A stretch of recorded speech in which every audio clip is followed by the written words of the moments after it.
वचन आज मैं सुनूं, मैं 100 गुना फलों को लेके आऊं, अंधकार की कोई शक्ति इन वचनों के फलों को चुरा ना सके। प्रभु यीशु मसीह के सामर्थ्य जीवित नाम में हम सब मांगते, सब जोर से बोलो आमीन। तारीफ करो जोर से परमेश्वर की। पहला राजा उसका 3रा अध्याय से हम देखेंगे। मैं वचन पूरा पढ़ूंगा, पर मैं जो आपको समझाना चाहता हूं वो मैं आपको आज समझाऊंगा। पहला राजा पुराने नियम में उसका 3रा अध्याय उसका 5 वचन से मैं पढ़ूंगा। गिबोन में यहोवा ने रात को सोपन के द्वारा सुलेमान को दर्शन देकर कहा, जो कुछ तू चाहे कि मैं तुझे दूं वह मांग। अपने पड़ोसी बोलो मांग। अगर आप मत्ती 7 के 7 को देखेंगे तो परमेश्वर ने कहा मांगो तो तुम पाओगे। 7 के 7 से 11 में लिखा ढूंढोगे तो तुम पाओगे, खटखटाओ तुम्हारे लिए खोला जाएगा। मत्ती 17 के 20 में भी लिखा तुम्हारे लिए कुछ भी असंभव नहीं होगा। मत्ती 21-22 उसका 21 अध्याय 21 और 22 में लिखा सभी वस्तुएं जो भी तुम प्रार्थना में विश्वास से मांगोगे तुम्हें मिल जाएंगी। मरकुस 9 के 23, मरकुस 11 का 22 से 24 जब हम देखते हैं उसके लिए सब कुछ संभव है जो विश्वास करता है। और जब आप लास्ट में देखते हैं यूहन्ना 15 का 7 और 15 का 16 वचन तो लिखा जो चाहो मांगो वह तुम्हारे लिए हो जाएगा। अपने कलीसिया अपने पड़ोसी को बोलो कि आज जो कुछ तू परमेश्वर से मांगेगा वो तुझे मिल जाएगा, जो कुछ भी। अब मैं वचन की ओर आपको वापस लेके जाऊंगा। गिबोन में यहोवा ने रात को सोपन के द्वारा सुलेमान को दर्शन देकर कहा, जो कुछ तू चाहे कि मैं तुझे दूं वह मांग। हालेलुया।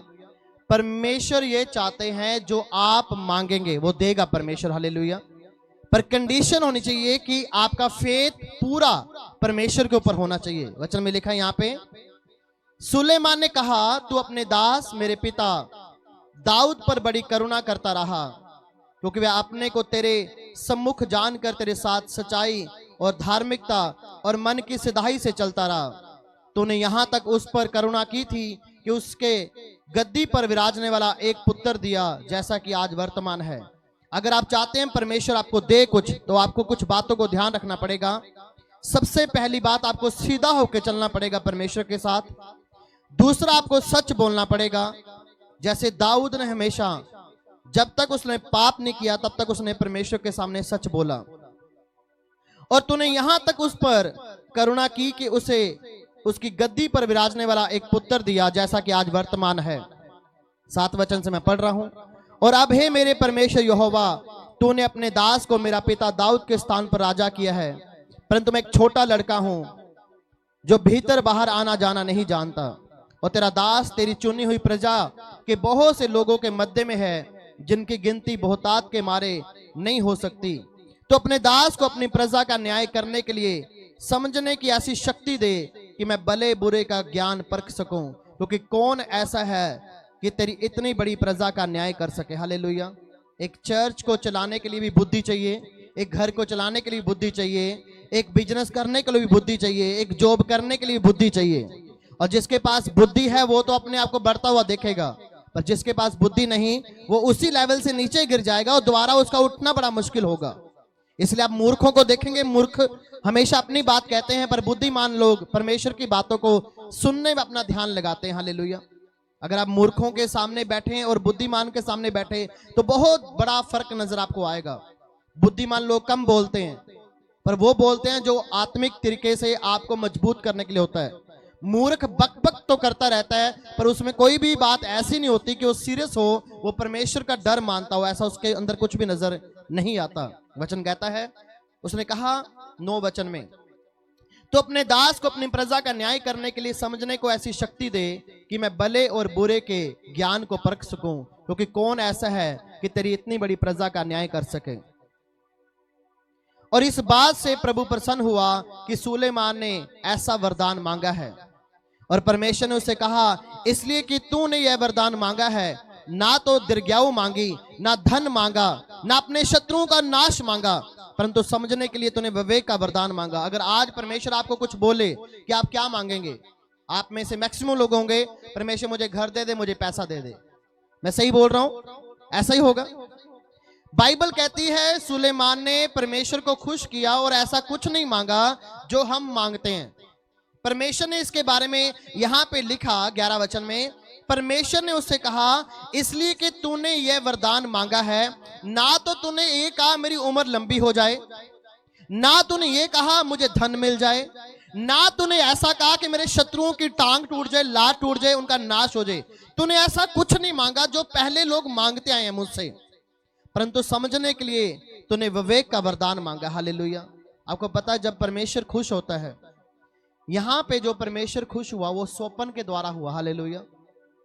परमेश्वर ने सपने के द्वारा बातचीत की सुलेमान से। आज जब आप परमेश्वर के घर में आते हैं, पूरा ध्यान परमेश्वर की ओर लगाते हैं, वर्शिप को ध्यान से सुनते हैं, गवाहियों को सुनते हैं और आप अपना ध्यान हटाते नहीं, फिर आपकी जिंदगी में वो काम जो आपके पड़ोसी की जिंदगी में नहीं हुआ, आपकी जिंदगी में पहले होता। आपको पता होता कि मैंने ये वर्शिप सुनी थी और खुदा का आत्मा मुझे इस वर्शिप में छू रहा था। हालेलुया। यहाँ पे परमेश्वर उसके सामने नहीं आया था, परमेश्वर सपने में उससे बात कर रहा था। हालेलुया। कुछ सपने परमेश्वर की ओर से होते हैं, कुछ सपने शैतान की ओर से होते हैं। कैसे पता लगेगा वो परमेश्वर बात कर रहा था या शैतान बात कर रहा था? जब आप रियल लाइफ में अपनी देखेंगे तो आपको समझ आएगा। यहाँ पे लिखा वचन में, मैं 11 वचन फिर पढ़ूंगा। परमेश्वर ने उससे कहा इसलिए कि तूने ये वरदान मांगा है, ना तो तूने लंबी उम्र मांगी, ना तूने धन मांगा, ना तूने अपने शत्रुओं का नाश मांगा है, परंतु समझने के लिए तूने विवेक का वरदान मांगा है। सुन, मैंने तेरे वचनों के अनुसार किया है। देख, तुझे बुद्धि और विवेक से भरा मैं मन देता हूं। यहां की तेरे समान ना तो तुझसे पहले कोई कभी हुआ था, ना बाद में कभी कोई होगा। और जो तूने नहीं मांगा अर्थात धन और प्रतिष्ठा, वह भी मैं तुझे यहां तक देता हूं, जिससे कि तेरे जीवन भर कोई राजा तेरे तुल्य ना होगा। परमेश्वर ने कहा तूने बुद्धि मांगी, तूने धन नहीं मांगा, लंबी उम्र नहीं मांगी, तूने अपने शत्रुओं का नाश नहीं मांगा। कहता तूने बुद्धि मांगी, वो तो मैं तुझे दूंगा ही दूंगा। परमेश्वर इतना खुश हुआ उसकी प्रार्थना से, उसके प्रार्थना वाले जीवन से, उसकी भक्ति से। परमेश्वर ने यहाँ पे लिखा 13 वचन में, और जो तूने नहीं मांगा अर्थात धन नहीं मांगा, तूने प्रतिष्ठा नहीं मांगी, तूने यही नहीं कहा परमेश्वर मेरा नाम बहुत ऊंचा हो जाए, परमेश्वर लोग मुझे आदर दें, तूने ऐसा कुछ नहीं मांगा। तूने धन नहीं मांगा, तूने शत्रुओं का नाश नहीं मांगा। सुन, अब मैं तुझे क्या दूंगा? बुद्धि तो दूंगा तुझे। तेरे समान ना तो पहले कोई हुआ होगा, ना अब कोई होगा, ना आने वाले समय में बुद्धिमान होगा। ये परमेश्वर ने खास वर्ड दिया था। हालेलुया। किसको? अपने दास को, सुलेमान को। और बाइबल कहती है 13 वचन में लिखा, जो तूने नहीं मांगा अर्थात धन और प्रतिष्ठा, वह भी मैं तुझे यहां तक देता हूं, जिससे कि तेरे जीवन भर कोई राजा तेरे तुल्य ना होगा। हालेलुया। परमेश्वर ने कहा इतना पैसा मैं तुझे दूंगा, इतना पैसा मैं तुझे दूंगा कि तेरे तुल्य दूसरा कोई ना होगा। अगर आप परमेश्वर को जानना चाहें डीपली, तो उसके पास इतना है कि आप लेते लेते थक जाएंगे। हालेलुया। पर बाइबल कहती है आपको सच्चाई के रास्ते पे चलना पड़ेगा, सीधा चलना पड़ेगा, आपको परमेश्वर को खुश करना पड़ेगा, तभी आपकी जिंदगी में आशीषें होंगी। 14 वचन में लिखा, यदि तू अपने पिता दाऊद की तरह मेरे मार्गों में चलता हुआ मेरी विधियों और आज्ञाओं को मानता रहेगा, तो मैं तेरी आयु को बढ़ाऊंगा। हालेलुया। किसी भी क्रिश्चियन बंदे की उम्र नहीं बढ़ती जब तक वो परमेश्वर के सामने नहीं जाता। पैसा आपके पास हो सकता है, पर हो सकता है वो पैसा आपकी बीमारी का इलाज करने के लिए लग रहा हो। आप महीने में 1 लाख रुपए कमा रहे हो, पर 90,000 आपकी बीमारी के ऊपर लग रहा हो, बाद में 10,000 बच रहे हो और बाकी का गुजारा करने के लिए आपको भीख मांगनी पड़ती हो, आपको कर्जा लेना पड़ता हो, ये भी एक श्राप है। परमेश्वर ने उसको कहा मैं तुझे सब कुछ दूंगा, पर उसने 14 वचन में ये भी आइडेंटिफाई किया, परमेश्वर ने ये भी क्लियर किया कि यदि तू अपने पिता दाऊद की तरह मेरे मार्गों में चलता हुआ मेरी विधियों और आज्ञाओं को मानता रहेगा, तो मैं तेरी उम्र को भी बढ़ाऊंगा। हालेलुया। हर इंसान चाहता मेरी उम्र बढ़ जाए, सब चाहते हैं, जाते, पर परमेश्वर कई बार नहीं चाहता कि मेरे परमेश्वर छोटी उम्र में इंसान को ले लेता है, क्योंकि परमेश्वर उसको चाल चलन पसंद नहीं आया, उसका करैक्टर पसंद नहीं आया परमेश्वर को। हमें उसके मार्गों पे चलना है, हमें सीधा होके चलना है, सच्चाई के रास्ते पे चलना है। लोग कुछ भी कहें कोई दिक्कत नहीं है, पर क्या आपका रिश्ता परमेश्वर के साथ है या नहीं, ये मायने रखता है। अब मैं आपको बताऊंगा आगे क्या हुआ, कैसे परखेंगे कि परमेश्वर ने जो सपने में मुझे दिया वो रियल में था या नहीं। यहां पे लिखा 15 वचन में, और सुलेमान जाग उठा। कहां से? सपने में से। आते हैं सभी को सपने, कितने लोगों को सपने आते हैं? अब कैसे कंफर्म करोगे वो सपने खुदा की ओर से हैं, वो सपने शैतान की ओर से? आपको एक सपना आ रहा है कि आप लोगों को चंगा कर रहे हैं प्रभु के नाम में, और एक बड़ी सभा चल रही है। ये सपना सही है, पर अब इस सपने को पूरा करने के लिए आपको क्या करना पड़ेगा? आपको अपनी प्रार्थना वाली वेदी बनानी पड़ेगी, आपको फास्टिंग में जाना पड़ेगा। आपको आप वैसे नहीं बन सकते जैसे लोग हैं। हालेलुया। आप सुबह खुदा के घर आके, संडे और बुधवार को खास करके जब आप खुदा के घर में आते हैं, अगर आप संडे खुदा के घर आते हैं तो आपको खुदा की ओर ध्यान देना है, उन चुगलियों निंदा की ओर ध्यान नहीं देना जो आप सुन रहे हैं, क्योंकि जो आप सुन रहे हैं वो आपकी जिंदगी में होता है। हालेलुया। बाइबल कहते हैं जो कुछ तू सुनता है वही तेरी जिंदगी में होता है। अगर आप नेगेटिव चीजें अपनी जिंदगी में सोचते हैं तो नेगेटिव आपके साथ होता है, आप पॉजिटिव सोचते हैं पॉजिटिव आपके साथ होता है। वचन कहता है, यहां पे लिखा, सुलेमान जाग उठा और देखो यह तो स्वप्न था। क्या था? फिर अपने पड़ोसी को बोलो, स्वप्न था, ये सपना सीगा। वह यरूशलेम को गया और यहोवा की वाचा के संदूक के सामने खड़ा हुआ और होम बलि और मेल बलि चढ़ाया और अपने सब कर्मचारियों के लिए प्रति भोज किया। हालेलुया। तो आपको पता, सपने में उसने जो देखा अभी रियल में नहीं हुआ था। उसने सपने में देखा कि परमेश्वर ने मुझे बुद्धि दे दी है और बहुत सारे कर्मचारी मेरे पास हैं, और उसने क्या किया, जो सपने में परमेश्वर ने दिखाया वो कैसे पूरा होगा। जैसे ही सपने में से उठा, उसने अपने सारे कर्मचारियों को कहा, आज हम बड़ा भोज करेंगे। क्या करेंगे? अभी सपना आया, अब ध्यान से सुनना, अभी रियल कुछ नहीं हुआ। कहता हम बड़ी पार्टी करेंगे। ना तो आज कोई सेलिब्रेशन का दिन था, ना कुछ ऐसा था, और परमेश्वर ने सुलेमान को सिर्फ सपने में दर्शन दिए थे, और उसने सपने को पूरा करने के लिए क्या किया? एक सेलिब्रेशन किया। हालेलुया।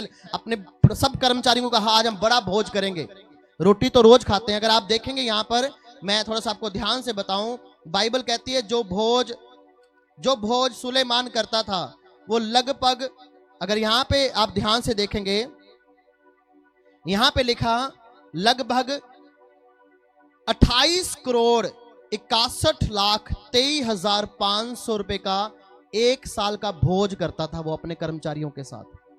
28 करोड़ सिर्फ लंगर का खर्चा था उसका। 30,000 लोग उसके साथ थे। कितने लोग?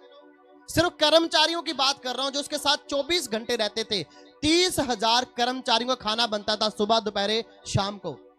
यहां पे जो लिखा 28 करोड़ 61,23,500 रुपया सिर्फ उसका लंगर का खर्चा था एक साल का।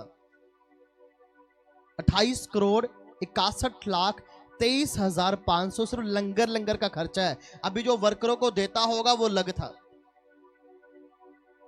सिर्फ सपना आया, उसने सपने को पूरा करने के लिए एक भोज किया, और यहां पे लिखा, आप डिवाइड कर दो, लगभग जो उसने भोज किया वो टोटल यहां पे लिखा 29 लाख का भोज उसने किया एक दिन में। कहता मुझे सपना आया परमेश्वर का। आज किसी का बर्थडे हो तो हर इंसान सेलिब्रेट करता ही नहीं करता, जो अपनी फैमिली में करता हो। वो केक लेके आता है छोटा सा, या कोल्ड ड्रिंक लेके आता है। करते ही नहीं करते? हम एंजॉय करते हैं ना। ऐसा कोई तो नहीं दुनिया में जिसने एंजॉय ना किया हो। अगर आप अपने खास दिन पे एंजॉय करते हैं, सुलेमान को सिर्फ सपना आ रहा है, अभी रियल कुछ नहीं हुआ। सपना आया, सुबह उठा, अपने कर्मचारी को कहा आज बड़ा भोज करेंगे। वो कहते हैं आज तो कोई बड़ी पार्टी नहीं है, हमने कुछ ऐसा नहीं किया। वो कहता जो मुझे परमेश्वर ने दिया है वो मैं ले चुका हूं। पर वो कैसे पूरा होगा? कैसे पता लगा खुदा ये था जब नहीं था? वचन कहता है, यहां पे ध्यान से सुनना, 16 वचन से एक बात मैं आपको पूछना चाहता हूं। सच बोलना, कितने लोग बाइबल पढ़ते हैं? सच बोलना। देखो इतनी कलीसिया और पढ़ने वाले सिर्फ 22 से 25 लोग। कुछ भी नहीं बन सकता आपका, मैं लिखे दे रहा हूं, अगर आप बाइबल नहीं पढ़ते। मेरे हिसाब से आपको कम से कम 6 बारी बाइबल पढ़ लेनी चाहिए थी। जब हम स्कूल टाइम में पढ़ते थे, अलग अलग सिलेबस की अलग अलग किताबें होती थी। उन किताबों को पढ़ने के बाद एक क्वेश्चन पेपर आता था, उसका आंसर देना पड़ता, तब जाके पास होते थे। यहां तो किताब भी एक है, 6 किताबें नहीं है। उत्पत्ति से लेकर प्रकाशित वक्त तक 66 किताबें, उनको पढ़ना है। और जब आप पढ़े होंगे तो वो पता होगा बुद्धि कहां से मिलती है, धन कैसे मिलता है, अच्छा घर कैसे मिलता है, अच्छी पत्नी कैसे मिलती है, अच्छा पति कैसे मिलता है, खुदा की ओर से सब कुछ कैसे होता है। कुछ लोग वेट नहीं करते और इसीलिए वो अपनी उस ब्लेसिंग नहीं ले पाते। आपको खुदा ने चुना है। अगर आपके बच्चे खूह में जाएंगे तो आप भी खूह में जाएंगे, ऐसा कभी हो सकता है? नहीं। मेरे पिता ने प्रभु के ऊपर विश्वास किया, चंगाई ली, साइड पे हट गए। कभी मानते कभी नहीं मानते, एक अलग चीज है। अब क्या मैं भी उनके जैसा बन जाऊं? नहीं, खुदा ने मुझे लग चुना, मैं अपनी सेवा पूरी करूंगा, वो अपनी सेवा पूरी करेंगे। और जब हिसाब होगा तो परमेश्वर पूछेगा तुमसे भी और मुझसे भी, क्योंकि बाइबल कहती है वहां पर कोई पक्षपात नहीं होगा। वहां पर नहीं पूछा जाएगा तूने बहुत बड़े बड़े काम किए, नहीं नहीं, ऐसा कुछ नहीं है। खुदा सबका हिसाब लग लग लेगा, इससे लग लेगा, मुझसे लग लेगा, उससे लग लेगा। और यहां पे लिखा 16 वचन से, उस समय 2 स्त्रियां राजा के सामने आई। कितनी औरतें? 2। और आकर उसके सम्मुख खड़ी हुई। उनमें से एक स्त्री ने कहा, हे मेरे प्रभु। किससे कहा? सुलेमान से। अब देखना, बुद्धि मिली या नहीं मिली, राजा बन गया, वो कुर्सी के ऊपर बैठा है।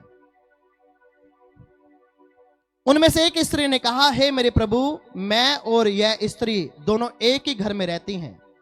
कहते ऐसे दोनों इको घर से रहती हैं।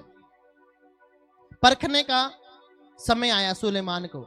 अब लोग समझ रहे हैं कि इसको जो बुद्धि मिली है वो सच्ची है, झूठी तो नहीं, ये सचमुच खुदा की ओर से है, वैसे तो नहीं।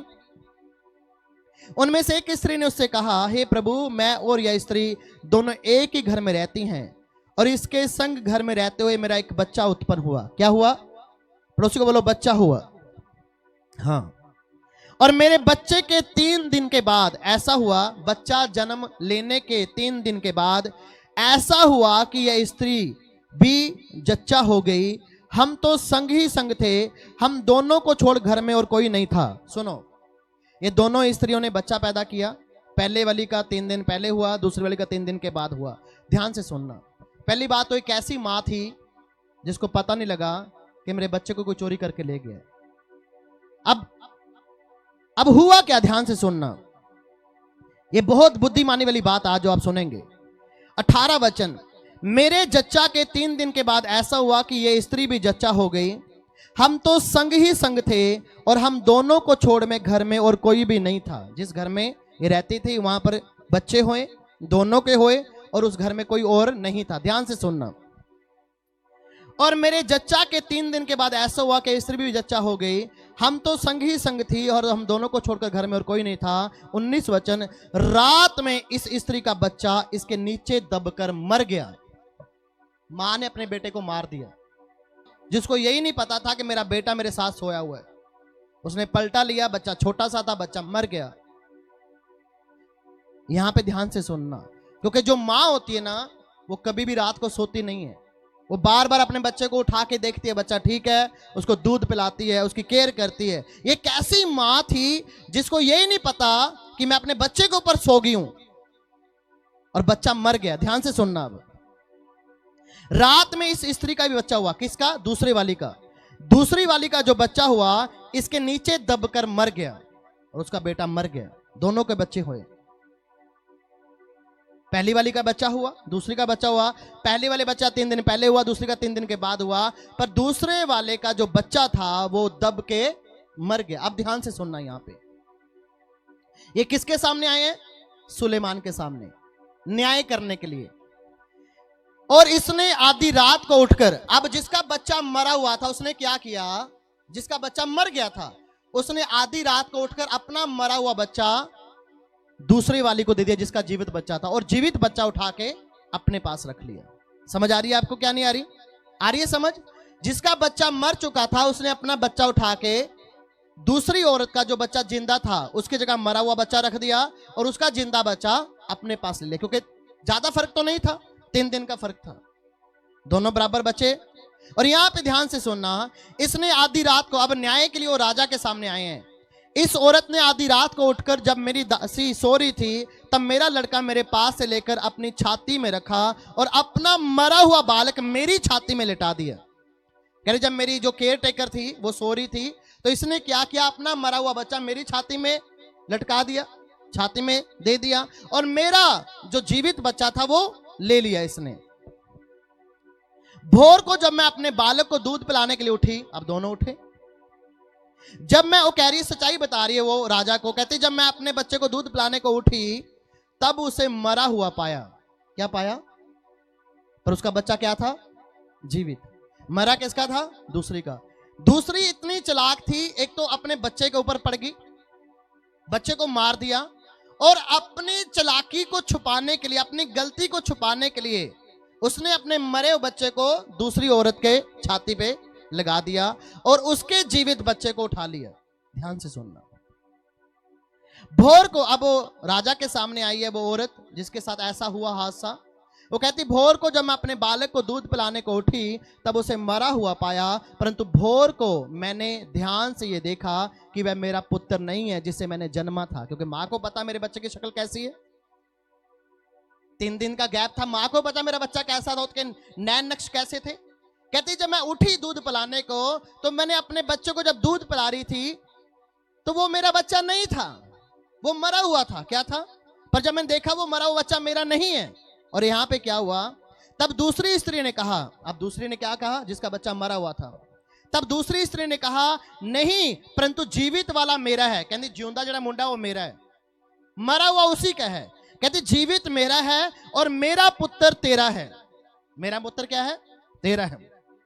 परंतु वह कहती रही, नहीं मेरा तेरा मरा हुआ तेरा पुत्र है और जीवित मेरा पुत्र। पहली वाली कहती, जो मरा हुआ बेटा जो मेरी गोदी में वो तेरा है और जो मेरा बच्चा तेरी गोद में है वो मेरा है। अब किसके सामने आए हैं वो? राजा के सामने। कैसी कंफ्यूजिंग डाल दी दोनों औरतें। और न्याय करना अब राजा ने, जिसका बच्चा मरा वो मानने को तैयार नहीं कि मेरा बच्चा मरा हुआ है, जिसका जीवित बच्चा है वो कहती वो बच्चा जो मरा वो मेरा नहीं, मेरा बच्चा जीवित ही है, वो अपने स्टैंड पे है। अब कैसे परखा जाएगा कि तुम्हें बुद्धि का वरदान दिया खुदा ने? अपने पड़ोस को बुद्धि होनी चाहिए तो तू बच जाएगा दुष्टों से, बच जाएगा गलत लोगों की संगति से। खुदा तुझे उसी समय उठा के वहां से ले जाएगा। अब कैसे पता लगेगा बुद्धि है कि नहीं राजा के पास? राजा भी फंस गया कि ये औरत कह रही है वो बच्चा जो जीवित है वो मेरा है, और जिसका बच्चा मरा है रियल में वो मानने को तैयार नहीं कि मेरा बच्चा वो मरा हुआ, क्योंकि उसने पलटी कर दिया बच्चा। और यहां पे लिखा 22 वचन में, तब दूसरी स्त्री ने कहा, नहीं परंतु जीवित वाला मेरा है। दूसरी कहती, ये जो जीवित है मेरा है और मरा हुआ तेरा पुत्र है। दूसरी कहती, नहीं जो मरा है वही तेरा पुत्र है। अब जो पहले वाली कहती उसको, जो मरा वो तेरा पुत्र है और जो जीवित है वह मेरा पुत्र है, मुझे पहचान अपने बच्चे की। पर नहीं, अब लड़ाई होगी, बहसबाजी होगी बहुत ज्यादा राजा के सामने।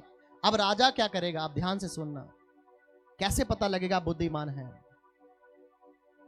जिस बंदे के पास बुद्धि होगी उसका लाइफस्टाइल चेंज हो जाएगा, उसका बोलने का लहजा चेंज हो जाएगा, उसका उठने का, सोने का, प्रार्थना करने का लाइफस्टाइल चेंज हो जाएगा, और आप उसको आत्मा में और शरीर में बढ़ता हुआ देखेंगे यीशु मसीह के सामर्थ्य नाम में। ये चिन्ह होंगे बुद्धिमान लोगों के, और मूर्ख लोगों के चिन्ह भी होंगे।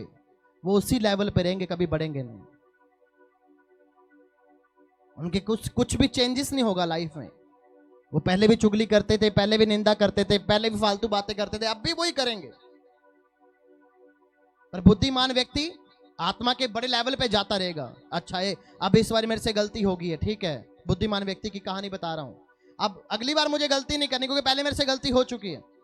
अगले मुझे ऐसे नहीं चलना, इनके साथ ऐसे चलना है। और यहां पे लिखा, ध्यान से सुनना। अब इसके बाद जो इंटरेस्टिंग है वो आपकी बुद्धि मानने के लिए होगा। 23 वचन, तब राजा ने कहा, एक तो कहती है जो जीवित है वही मेरा पुत्र है। अब राजा कहता प्रजा के सामने, तब राजा ने कहा, एक तो कहती है जो जीवित है वही मेरा पुत्र है और मरा हुआ तेरा पुत्र है। दूसरी कहती है, नहीं जो मरा है वही तेरा पुत्र है और जो जीवित है वह मेरा पुत्र है। राजा प्रजा के सामने बोल रहे हैं, लोगों की बात बता रहे हैं।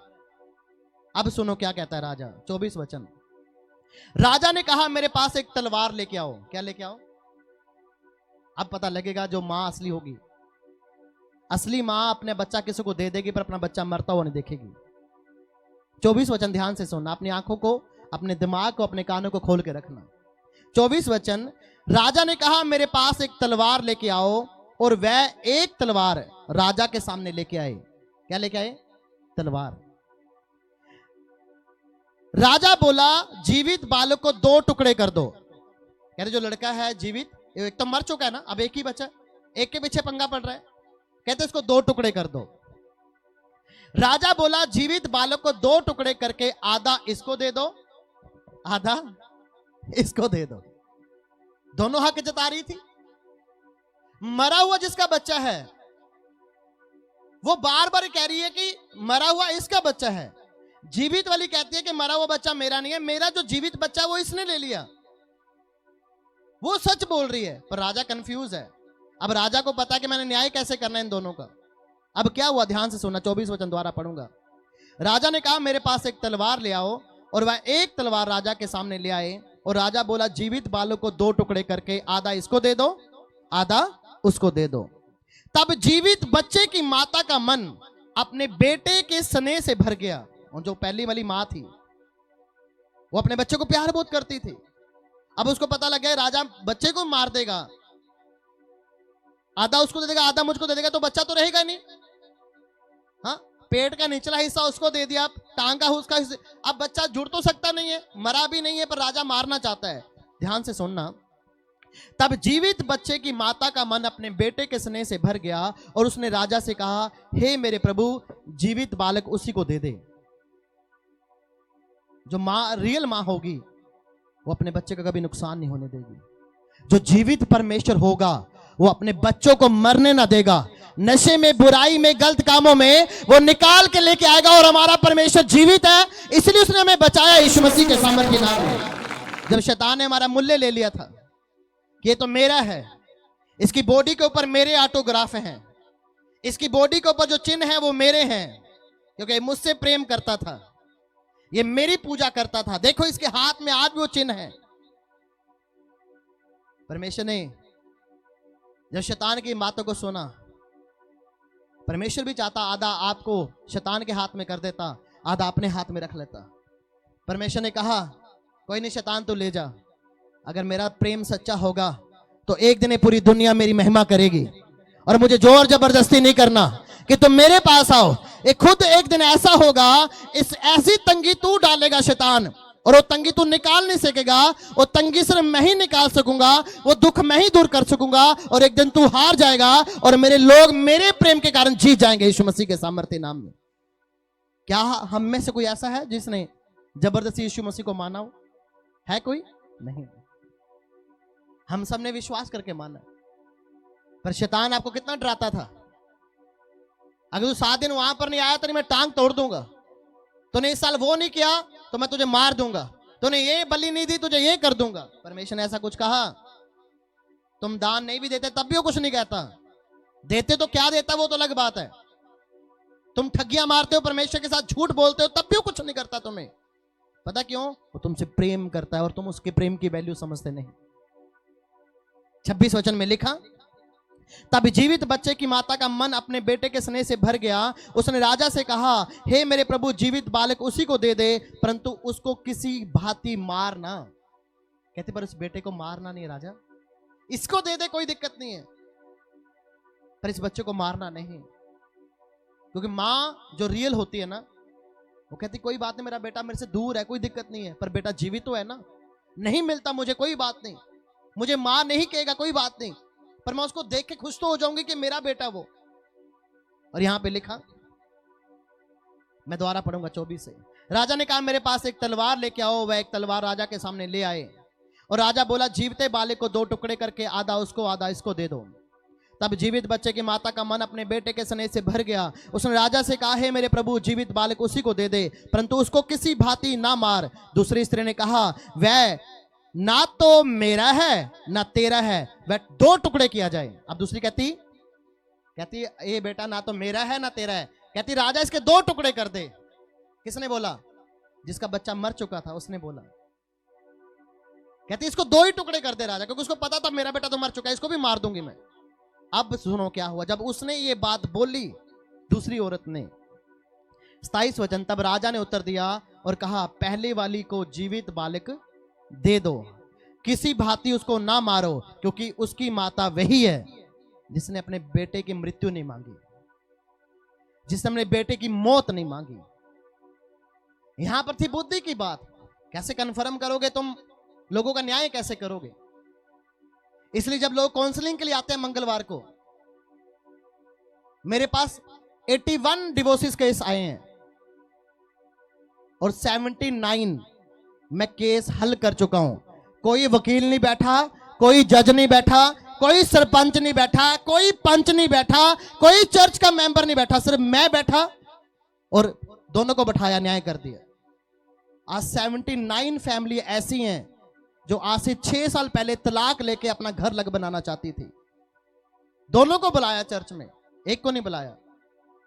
दोनों को कहा कुछ समय तुम सोचो, फास्टिंग करो। प्रभु ने दोनों का मन चेंज किया, क्योंकि जब दोनों ही प्रभु का डर मानने वाले हैं तो प्रभु क्या काम नहीं करेगा? करेगा। क्या नहीं करेगा? प्रभु करेगा। प्रभु। और यहां पे लिखा, और जो न्याय राजा ने चुकाया था उसका समाचार समस्त इजराइल को मिला। उन्होंने कहा ऐसा भय, ऐसा डर जो खुदा ने अपने दास को दिया और किसी को नहीं दिया, तो हम भी उसका भय मानेंगे, हम भी उसका डर मानेंगे, क्योंकि उन्होंने यह देखा कि उसके मन में न्याय करने के लिए परमेश्वर की बुद्धि है। कौन सी बुद्धि? आज आपको बुद्धि चाहिए, हालेलुया, बुद्धि चाहिए, परमेश्वर की बुद्धि।